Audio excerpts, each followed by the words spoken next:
This cockpit reminds us, of course, of the virtual cockpit that Audi debuted a couple of years back. And it marks a real switch for Volkswagen, which is now using the MQB platform for the Jetta, which is also used on their Atlas and their Golf.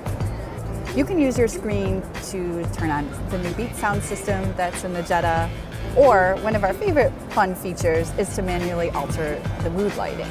So one thing we'd like to see more of is a feature like the ambient lighting, which allows you to alter the color that appears in your car on a thin strip that runs around the periphery of the interior of the car. But we'd like to see more features like that actually allow you to drastically change the car. Oh, you can change it from Verge Pink to something else. Much of the technology that we saw at CES was nowhere to be found in Detroit. In Las Vegas, we tested out the MBUX system, which is made by Mercedes-Benz. It's the first system that they've actually developed themselves. One of the lead features of the MBUX system is its voice assistant, which Mercedes developed in-house. They're the first car company to do this, which is interesting because they're trying to keep pace with tech companies like Amazon and Google. We know that automakers are now offering Amazon Alexa and Google Assistant, but if you looked around the Detroit Auto Show, you would never know it. We asked 5 different automakers if they had Alexa systems that they could show us, but there was no visible representation of Amazon or Google on the stand. So what you're kind of buying is still more a home myth.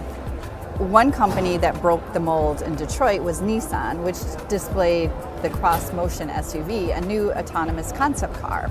The Nissan concept car has 7 screens, and then there's an additional screen where you stow your sunglasses or your garage door opener in a traditional car. But in that place, Nissan has this thing called the digital room mirror, and that shows cars in your rear view approaching, rather than using the traditional side mirrors, which is kind of cool.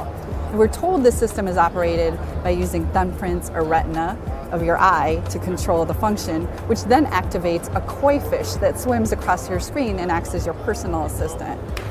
Only thing is that we couldn't actually test it out, so instead we just watched this video looping of this mesmerizing koi fish.